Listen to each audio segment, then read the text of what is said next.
What is up, my friend? My name is AJMX. I'm a life coach who helps hungry leaders be able to create their best life while navigating just the challenges of life with grace and ease. And in this video, I'm going to be reacting to UFC 286, their embedded video number 2. And let's see how this fight week's continuing to progress. So let's get into everything here. I'm excited. It feels good, and I'm looking forward to going out and competing for the UK. So Leon's looking like he's having fun. He's sounding like he's having fun. He looks like he's clear and sharp. You know, episode 1, I was like, does he believe in himself? I don't know. He feels like it a little bit more, but I'm still not convinced. I see people still doubting a little bit, but there is no doubt anymore. I don't know. I'm still thinking like this just feels still more like a Rocky movie. Like I don't know what it is about Leon Edwards where I'm just not convinced yet. Like I believe his team is like he's technical, he's sharp, he's progressed. I believe this, and yet I don't know. When I look at Leon's way of being, maybe this is my own projection. I'm open to that. I just don't see. I don't feel like he feels like he's, I don't know, like the best motherfucker in the world. You know, not like from this place of arrogance. It's almost like potentially he's too humility. You know what I mean? Because it's just like, I don't know. I think when in this fight game, it's really, really fucking important. He has to be humble, but to also like know like you are the best in the fucking world. You know what I mean? And you're going to take on the world. I think it's very important. And you know, after a fight gets knocked out, Khabib himself said it, you're not really the same after that. And coming in, you're going to be a bit cagey, not wanting to engage as much. And I think the results will prove for themselves. Okay, so that's a fair point that I haven't considered, actually. Fair point. Thinking through, is the knockout going to impact Kamaru Usman? That's actually a fair point. Because one could be like consciously, like, no, willpower. But unconsciously, like the body keeps the score, my friend. Like even in your life, there has been certain things you've experienced, certain things that I've experienced that the body keeps the score. Perfect example. Right outside my office, we have a python. I'm guessing because I'm like, what is it? Because it's actually my friend's son. They're traveling in Mexico and they're like, hey, would you guys keep the snake? And I've never thought we'd have a snake in our house.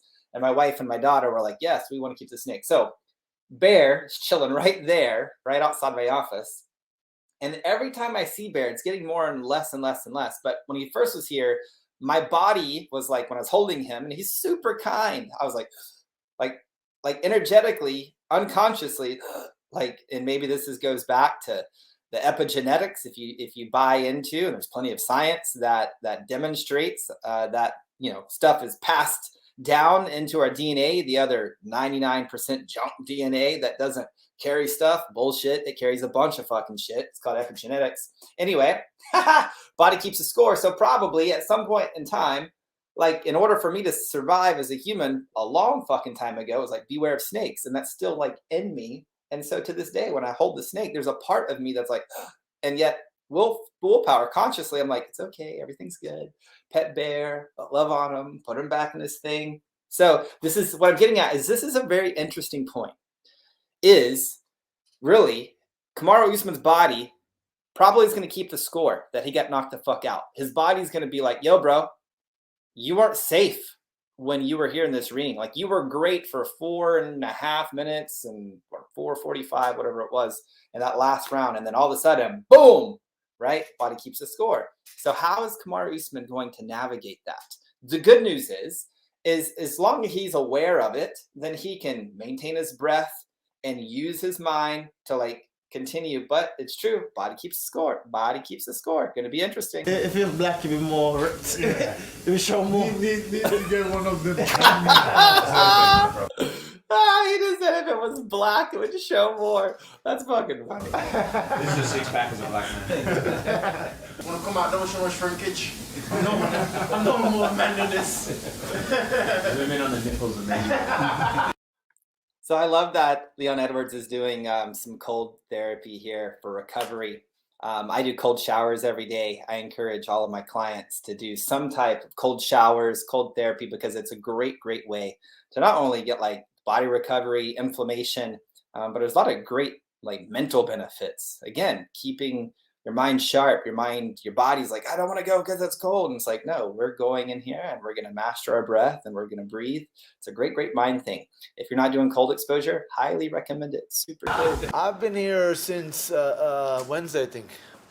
Yeah, no, I think it was a good call to come out. Marvin Vittori. I'm about to get adjusted properly right now. I'm excited to see the him last couple fight. nights have been good. All the boys are here, and so yeah. So yeah, he's looking very good. So one thing I'm really excited about seeing Martin fight is I feel like as his career continues to progress in the UFC, he's becoming more and more of an athlete. And so what I feel from him just watching this little B-roll piece of him training and sprawling and wrestling, it seems like, I don't know, he's just like mentally evolving into like less of an adolescent like mentality towards fighting and more of like what I'm going to say like adult brain fighting, which is like, hey, this is my career. I'm taking it serious. Yeah, I have some talent, but I'm going to go all in on nutrition, all in on strength conditioning, like all in on mentality. Like I'm going to be a pro. You know what I mean? Like there's a difference between relating to something as an adolescent. Like I have something to prove. I got to beat my chest to be seen versus like, I'm a pro. These are the fucking things that I do. This is what's required. I'm going to put in my best effort and things will fall where they fall. And I'm going to hold an intention to be the champ and let's just see how my career evolves as a pro. And I'm really excited to see Martin fight because it just kind of feels like he's kind of in that mindset now of just being like, I don't know, a pro. I believe that Rafa is the best striker in the UFC, best striker in lightweight division. So Justin faced really tough, really good competitions. That's a big but statement. He haven't faced anyone like Rafa before. It's a big statement saying Rafael's the best striker in the lightweight division of the UFC. Do you know how many amazing strikers in the UFC in the top 5 lightweight division? I want to say he's the best. I really try to make a show.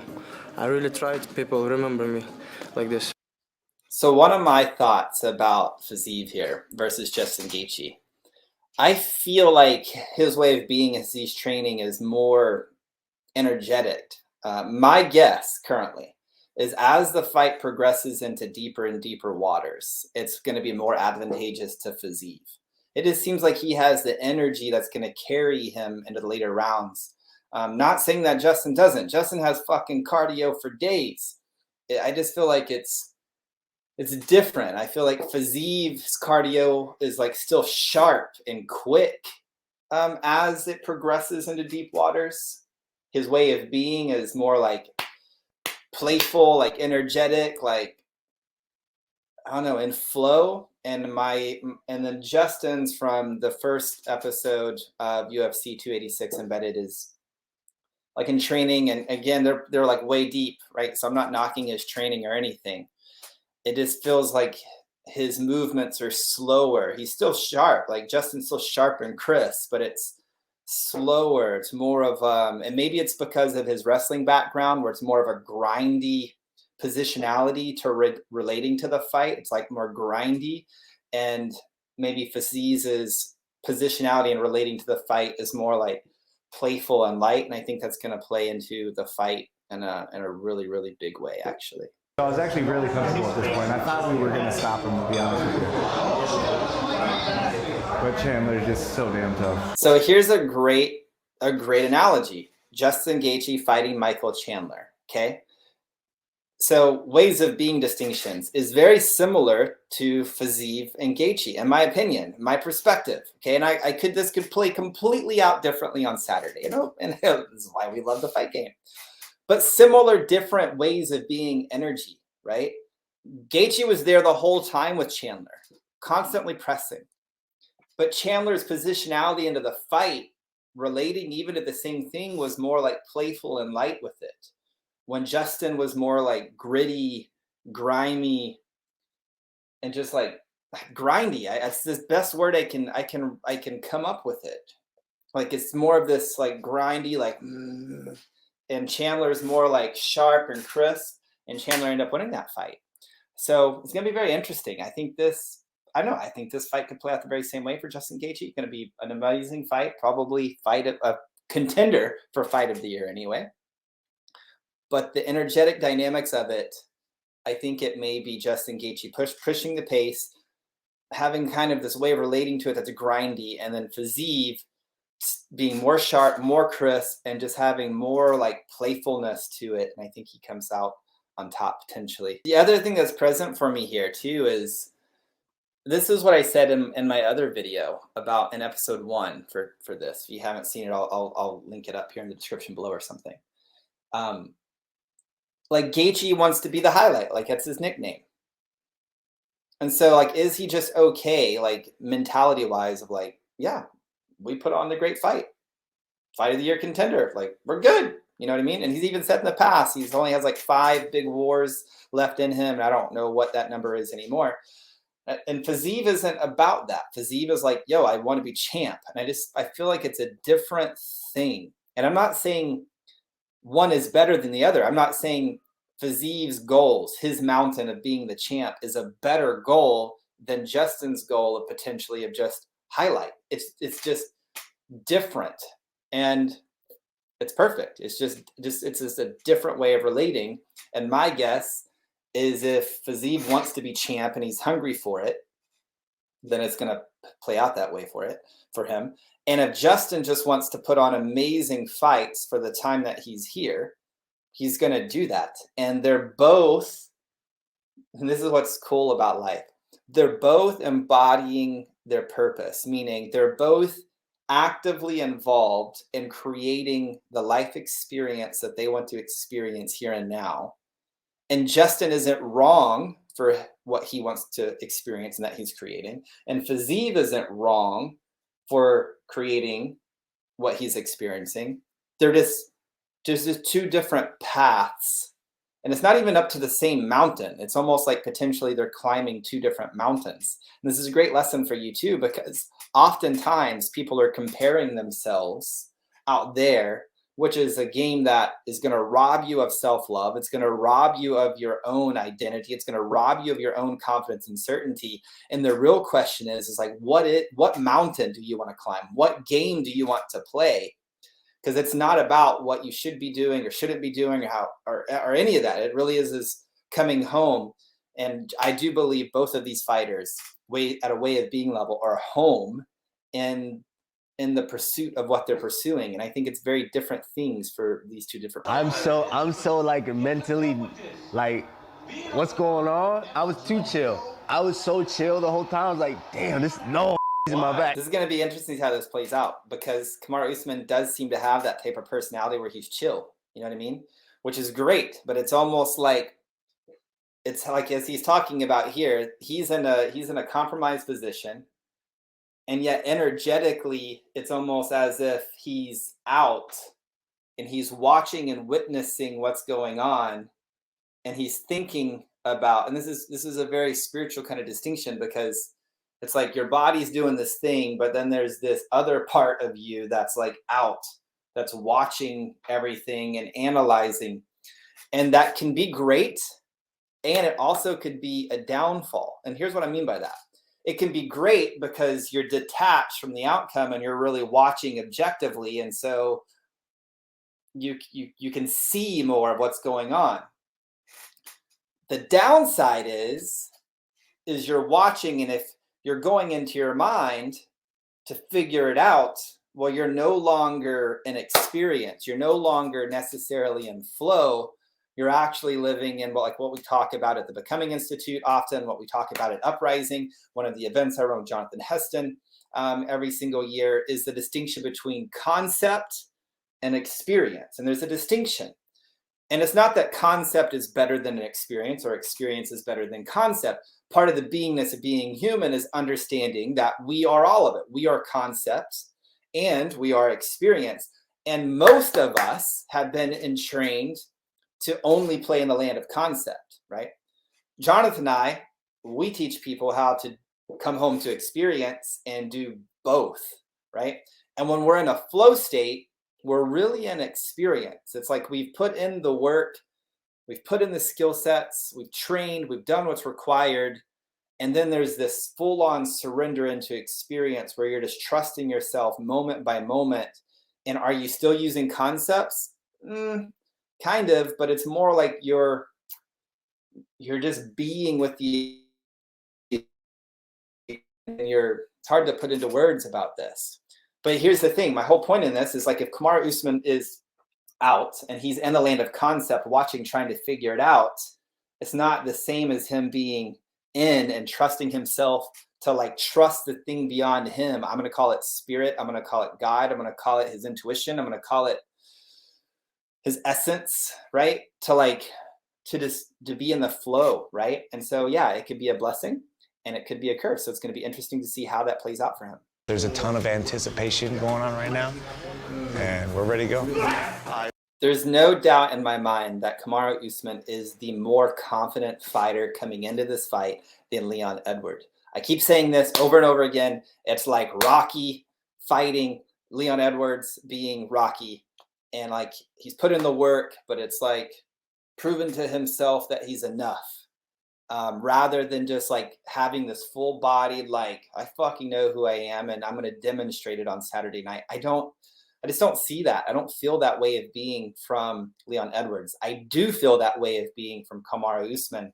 And I think it's a massive distinction and a game changer, and actually gives Kamaru Usman an advantage coming into this fight. I think every year I've had fight of the year. So yeah, this is bound to be that, especially with the partner that I have in there, the dance partner. This is what I'm saying.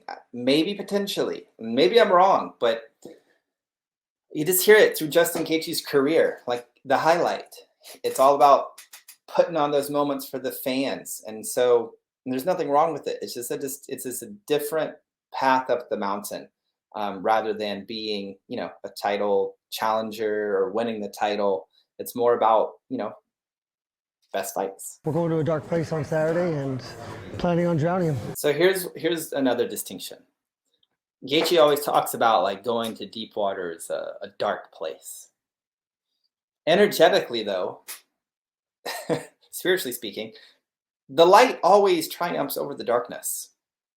And so if you have two people who are willing to go to the deep waters, who are willing to dig deep, would not the person who has a relatability, a positionality to that experience, wouldn't that person who has a lightness to it, like, be victorious? Like we saw, again, I talked about this earlier in this video.